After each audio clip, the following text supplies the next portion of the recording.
This week we are reviewing the 2025 Volvo EX90. This is a fully battery electric three-row crossover that slots actually above the fantastic XC90 that I reviewed earlier this year. The XC90 is one of the best luxury three-row crossovers money can buy, and I made it on my S tier on the spreadsheet. And with this EX90 starting at around $81,000, that's essentially where the XC90 stops in terms of pricing.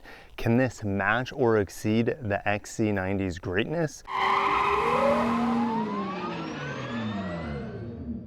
The Volvo EX90 is actually built in the United States. Around Charleston, South Carolina, Volvo has a big plant where this vehicle is built alongside of the Polestar 3. I've never had that happen on a Volvo hood before. It seems like the hood struts maybe are a little under spec'd here, as you guys can see it flopping around. But in true Volvo fashion, this hood does open really high. And typically underneath a Volvo hood, you're gonna see a lot of sound deadening materials to reduce engine noise and vibration.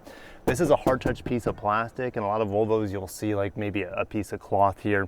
But what this does is actually provide a sealant around this weather stripping, I guess you could say, in the frunk area. It's a very small frunk. Inside here, this is your fix-a-flat kit. You're not gonna get a spare tire on this $90,000+ vehicle.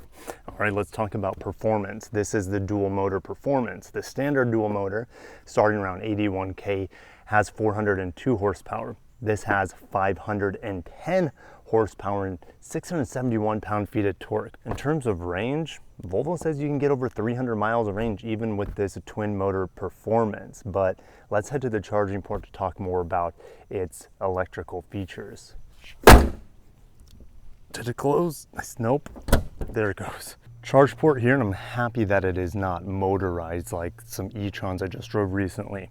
We have a CCS charging port here. It's not a NACS. However, there is a NACS adapter if you want to charge at superchargers under the Tesla branding in the back here. So it's great that it comes with that adapter. You can charge up to 250 kilowatts, and that should get this 107 kilowatt hour usable battery about 10 to 80% in about 30 minutes. Now, after my interstate driving, I took my parents to the airport in this, drove back anywhere from 70 to 80 miles per hour, just depending on how traffic was flowing.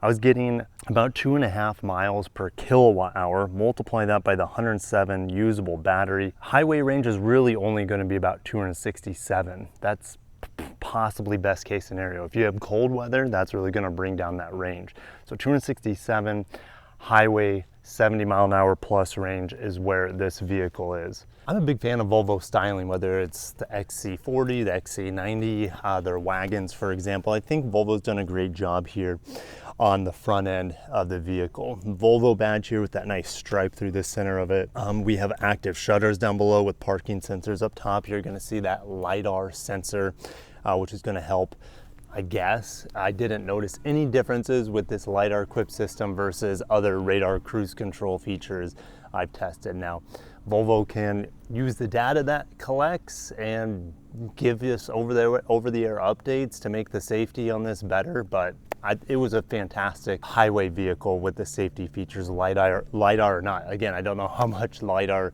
plays into the safety features here. We have the Thor's Hammer daytime running lights, look absolutely great here.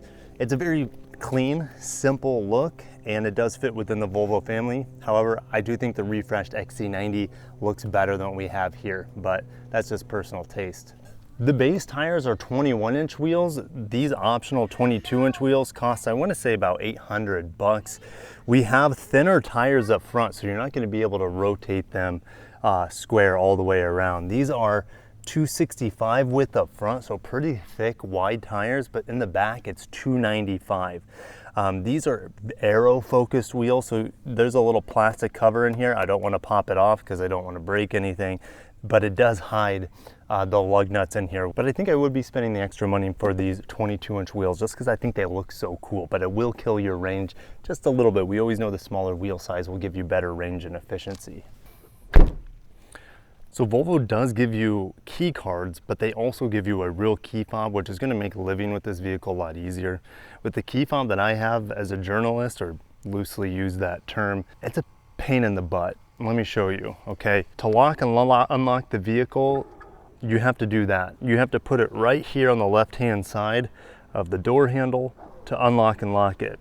Even though it has smart key access, little sensors here on the edge of all the door handles, I can't use them with this key fob, but it's only going to work with the true key, which when you walk up to the vehicle, the door handle should pop out if you have the real key. I've had to do this over and over this week. I've gotten used to it. It's just still a pain in the butt, and I feel like I'm going back in time. Now these mirrors are pretty bonkers because I have blind spot monitor in them. I also have a 360 camera right here, but since this is a global model exported to other markets, I also have digital side mirror camera underneath the side mirror. So they've essentially just put a motorized side mirror on top of the digital side mirror camera.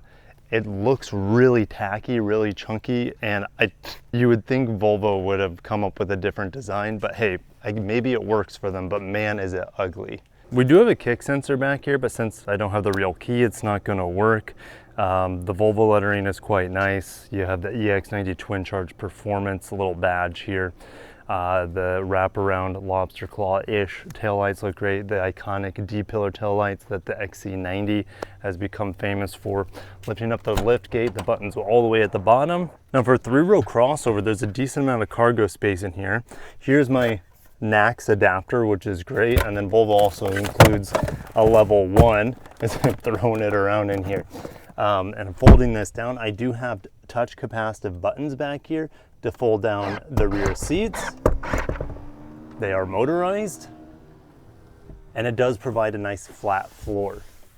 These touch capacitive buttons back here also can raise and lower the air suspension. The air suspension, I believe, is standard on the Ultra trim. Okay, you can get this Ultra with or without the performance motors. Okay, so you can get it with a 400 horsepower, but still get the air ride suspension, for example. I don't have a way of folding down the rear seats from back here. That's okay, but the air ride suspension feature is cool for loading and unloading. I have lots of light back here, real nice carpet materials. But let's go ahead and fold these seats back up. There we go. I also have the 12 volt. No AC power outlet here, but you do have vehicle to load with the charging port if you want. Getting into the back seat's very difficult for kids. They have to pull this really heavy lever, pull this forward, and then push the seat forward. As an adult, as a strong adult, that is still difficult for me to do. There's no easy button to get in the back seat. Now you can get captain's chairs. I think it's like a $600 or $800 option, but then this becomes a 6-seater. That wouldn't work in my case because I have a handful of kids, all right? So in terms of picking the kids up at a car line, they have to get in the back seat, it's gonna be difficult unless you have captain's chairs, but if you need that 7th seat, this vehicle is just not gonna work for you. Now I do have buttons right here where I can fold down the rear seats. I don't know how necessary these buttons are. I wish they did something. There it goes, it's raising back up. I wish they did something to make the ability to get into the back seat easier here, because it's just not easy experience. All right, but let's try to fit in that 3rd row. Oh gosh, this is going to be sketch. Now as I pulled the seat back on me, which it's getting, actually it's hung up now on the seat belt from the middle seat, so I had to move that out of the way. I have no room back here. I don't even know if you guys can see my face. Now this seat I can slide forward, but there's no way for me to do it back here. And every time you eject this seat to move it forward to get kids in the back, it resets at its furthest rear facing position. So anyways, let's see if I can, nope, it's not even worth it. I did fold this seat down so you guys can get a better idea of me back here all the way across. This seat does slide forward just a little bit, but I mean, this is a joke of a back seat, honestly. Luckily the windows are big. I have view of the panel roof. I have a vent right here, which is good for AC. There's just absolutely zero space back here. You might be saying, Kirk, it's good for little kids. We visited their school, so we're getting ready for school. This was kind of a treasure hunt for my kid's classroom. She left it back here, but small cup holder here. There is a kind of a hidden USB-C. It's not illuminated, but it's back here. Headroom is decent, surprisingly, but yeah, you're gonna have to be a little kid. And there's only 2 seats back here. There's not 3 seats, even though these seats are so wide. They could have found a way to engineer a third seat in the back for small kids. But again, how are you gonna get back here in Carline is a complete mystery unless this middle seat is folded or you have the captain seat option. All right, I can't wait to get out of the back. It is a penalty box. All right, in the back seat of the Volvo EX90, I have footwell lighting, which is kind of nice. Again, here's how I can move that seat forward and back. If you move it all the way forward, you could have enough room for the kids in the back, but again, if you eject this seat, it defaults to the very back, so it's so frustrating, honestly. But let's move on. Nice Bowers & Wilkins speaker grill here, which I think it's about a $3,000 upgrade. I would pay that in a heartbeat because this is one of the best sound systems on the market, just like it is in the XC90. All right, door panel is nice. I don't have sunshades though. I don't have a sunshade on this massive panel roof either, so it might turn into a bit of an incubator in the sun. All right, I do have heated outboard seats on this Ultra. I do have quad zone climate control, which is pretty cool, so I can adjust the temperature coming out of this vent and this vent down here. More USBs at the bottom, but they are not illuminated for what it's worth. It is pretty cozy and comfortable with a nice flat floor here, but yeah, it's just not, I feel like that third row is the most compromised third row maybe since the Audi S7 that I drove earlier this year. This middle seat does have some cool cup holders, which are a pain to reset because it just doesn't listen to your commands. One last thing before I move in the front seat. This passenger seat is moved forward quite a bit because the rear facing seat was over here when Abe was in. So not the most space. Ooh, and I just noticed, and you might not see it from your point of view, I do have ambient illumination here that's showing through these wood accents. It's a cool touch. It's a nice party trick. And adds to that nice Volvo interior with very minimal yet high-end material. So let's get in that front seat. Doors feel pretty nice, to be honest. Getting in, decent enough door slam. I'm a big sucker for this wood material, this white wood on the dash, on the doors.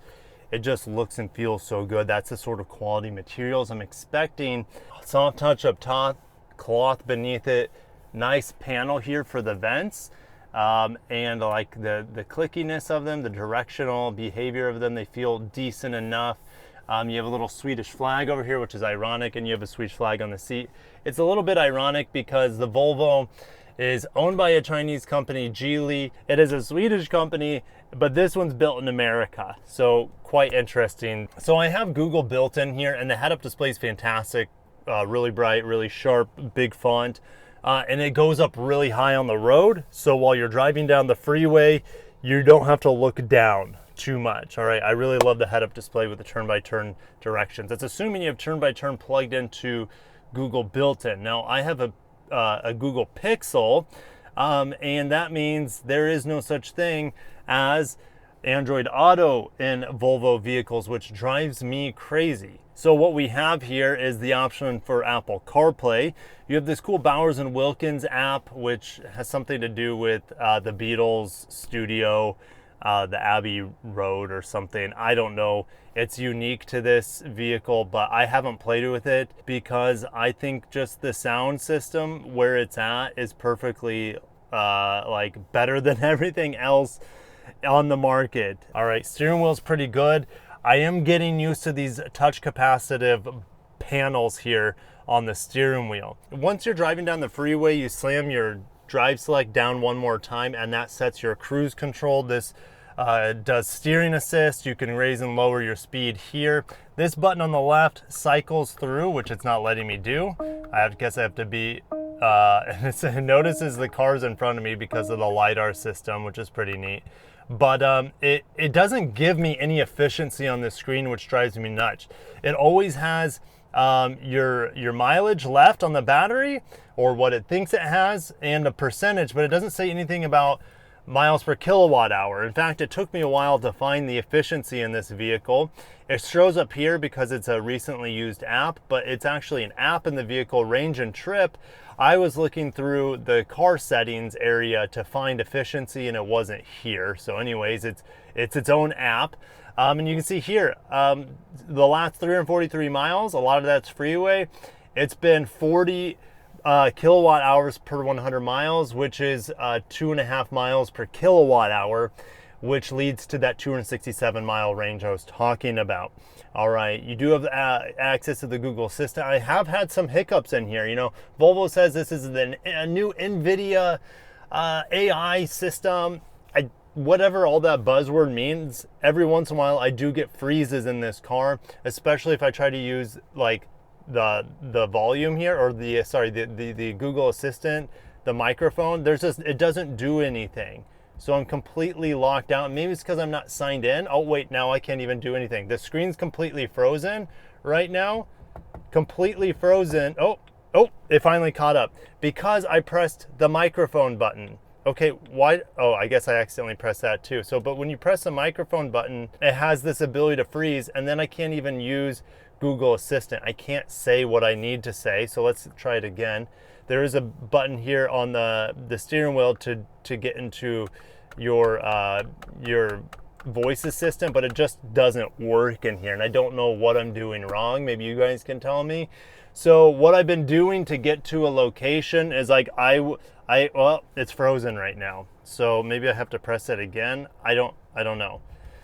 Okay, here we go. It's unfrozen. So I have to zoom in while I'm driving. I'm zooming and I'm like, okay, I have to get to the Punta Gorda airport, and so I'll just like hold on the map and just start right my route. And the cool thing is that it tells me not only how long it'll get there, which Android Auto does, typical Google Maps, it'll tell me my state of charge along the way, or at least the state of charge when I'm expected to arrive, based off of my recent driving efficiency. So I like that.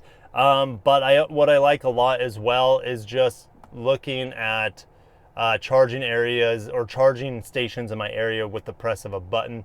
You can pick fast charging if you want.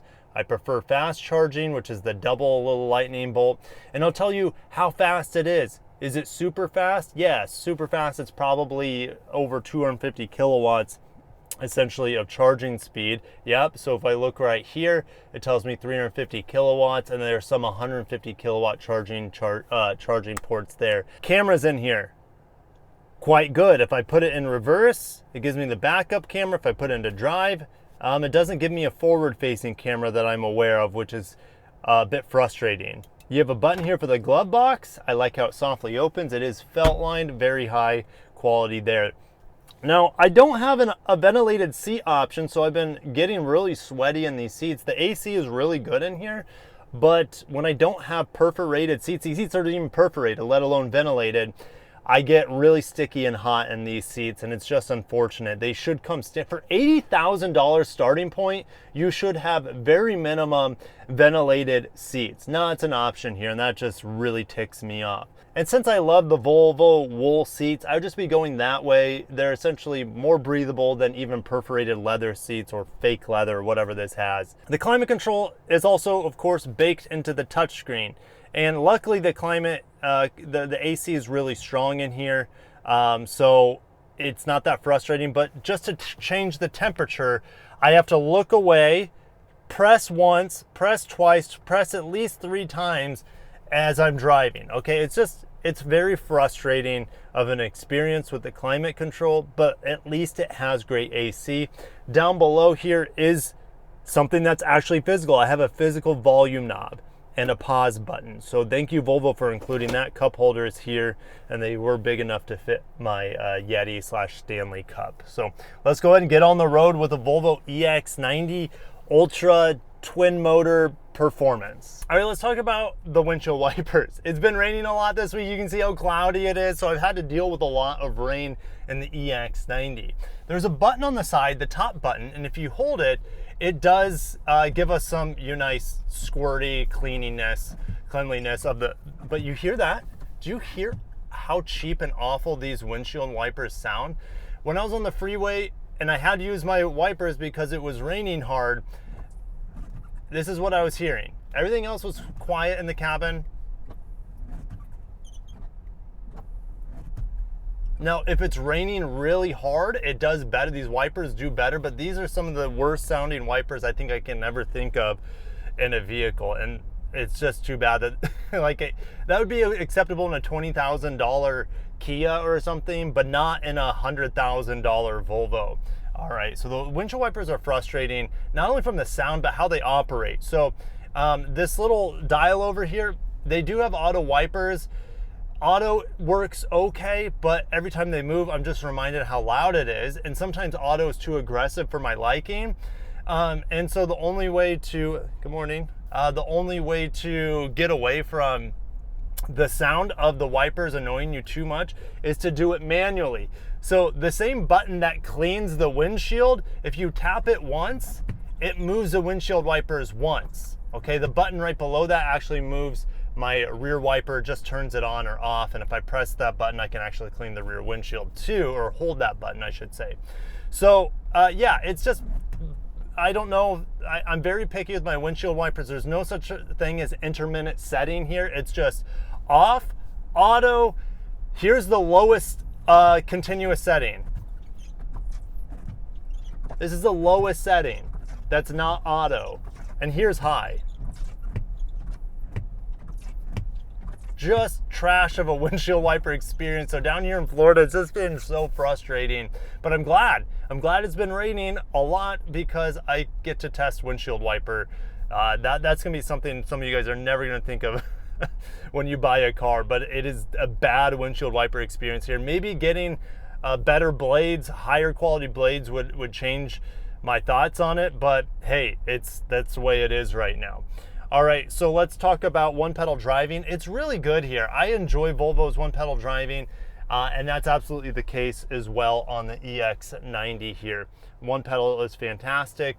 You know, when I do have my family in the car, I actually prefer to drive in normal driving, because every once in a while, you might forget that you're in one pedal driving and everyone, you know, hits the brakes hard. So I like to be I take one pedal driving. They always have it here. So for me to do auto, I don't know why there's auto, but let's go and do a 0 to 60. Oh wait, we have to wait because my performance all-wheel drive is hidden in the menu. Sometimes it comes up here on the bottom, sometimes it doesn't. So it's just frustrating.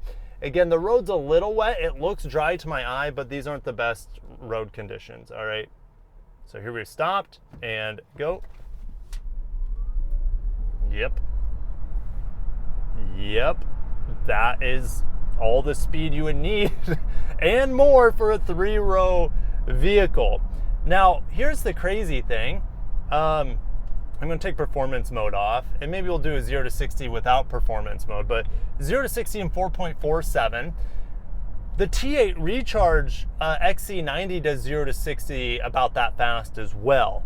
Actually, maybe a little bit slower, but yeah, you get it. You don't have to worry about range anxiety or anything like that on that Volvo. And that has less horsepower. That has 455 horsepower. This has 510, and the speed is in the same ballpark, I would say. 0 to 60 on the 400 horsepower model is probably about 5.5 seconds if I had to guess. Again, that one pedal driving is quite good. If you need to brake hard, you can use the addition of your brake pedal mixed with the full regen of the electric motors. So we're gonna do another 0 to 60. I took performance mode off because here's the thing, I'm not gonna fumble through the system here, the touchscreen, just to put on performance mode. I'm wondering if it'll give me close to the same performance without having to fiddle with the screen or find the performance button that's hidden right there.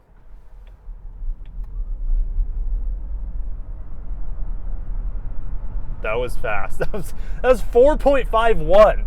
All right. So you would never ever need to press the performance button here if you think you need better performance. I got maybe like a 0.5 of a second faster, and that's just, I was also swerving there. So it's totally the same speed in non-performance mode. So I don't know what the purpose of the performance mode here is. Maybe the all-wheel drive is a little bit more sophisticated or something. I don't know. It's worthless using the performance button based off of those nearly identical 0 to 60 times. All right, these seats, they are massaging, thank God, because they're not very comfortable. I'm sure I'd be more comfortable in the wool seats that give more, and I'm sure I'd be more comfortable in ventilated seats as well. Again, that's not standard, but it's just these seats, at least I have a Volvo identity, which is thigh extension. I love that.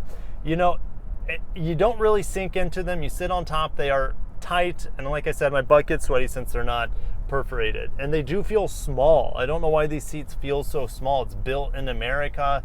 I know it's a global product, but you think that they would make the seats. I'm not that big. I'm 6'1", about 190 to 200 depending on the time of year, and yeah, they're just not that comfortable. But I'm going to put my massaging seat on here because I pretty much have it on all the time, and after 20 minutes it turns off. It lets you know, and then you can just press restart up here on the massaging seat function, which is great. I'm glad I got my 0 to 60s in because now it's raining, and now we get to play with the windshield wipers more. Okay, so I typically, since I'm so annoyed by the auto setting here, because maybe well, let's test it. What's the auto like right now? Pretty good, but again, the windshield wipers sound bad. And the sound of the rain does not mask the annoying squeegee sounds of these windshield wipers. Oh, see, and look, it just picked up speed. Like, it didn't start raining harder, but then it picked up a ton of speed. So they're just kind of like frantic. They don't know how fast to go. And so if I just put it on 1 bar, which this is the 1 bar, sometimes 1 bar is way too fast for the type of rain that I want. So anyways, windshield wipers. I never thought I would need to talk about windshield wipers this long in a car review, but here we are. The EX90 did it. The steering here, it is on the firm setting. It's still very, very sensitive and still pretty light for my liking. Okay, I think the other side has a green light now, and the one pedal driving is just, it's really, really good here.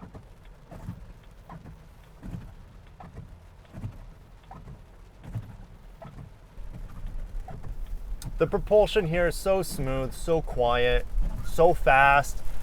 The 0 to 60s I just did, that was the first time this week that I've ever gone full throttle in this vehicle, just because I've never needed to. I've had the kids in the vehicle, I've had my parents in the vehicle, and doing 4.5 seconds 0 to 60s is just reckless to do with other people in the car unless they know. And even with kids, it's just not safe either. And for my well-being as well as theirs, they're going to be throwing up if I'm doing through 0 to 60. So this car doesn't need to be as fast as it is as a family vehicle. And so like I said, I'm never like full throttle in here. And I feel like I have to talk over the windshield wipers because they're so loud. I don't have a digital rear view mirror in here. In fact, I don't even know if I have a garage functionality. I don't see it anywhere, so that's frustrating. I have to put this key over the wireless charger area for the vehicle to start, since I don't have a real key for it. Again, if you own this vehicle, I'm sure you have a real key, so that's not an issue. Elbows are very comfortable in here. Volvo did a great job with the padding on the armrests. So like, if you're a smaller person, but my wife, she's smaller than me, and she said these seats are not comfortable. And we've been in many Volvo cars, and we've never had that issue before. So anyways, the Volvo EX90 to me, it feels like I'm being beta tested. And that's just not fair when customers are spending so much money on this vehicle. I don't have my Android Auto, which is a Volvo staple. It's something I forgive most Volvos for because they do most things well, but this thing does not do most things well. It does its electrified driving experience really well, but the lack of physical climate control, the lack of real buttons, how the screen freezes if I press the microphone button. Look, it's completely frozen because I pressed the Google Assistant, and it's frozen for a long time. You know, the Bowers and Wilkins is great. Oh, here's another thing. To control the rear windows, I have to use the touch capacitive button here to be able to control them, but I can't control the front windows and the rear windows at the same time. It's one or the other, and I have to turn my windshield wipers off again. I also have a hidden storage under here, as well as USB-C charging ports underneath. So, you know, for such an expensive car, there's a lot of compromise in here, from the packaging to the technology to the user interface.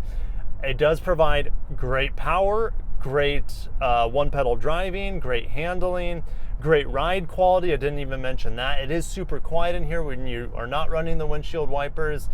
So it does so many things well, but so many things not well. And it reminds me of a car that I've driven recently, and the Volkswagen ID Buzz.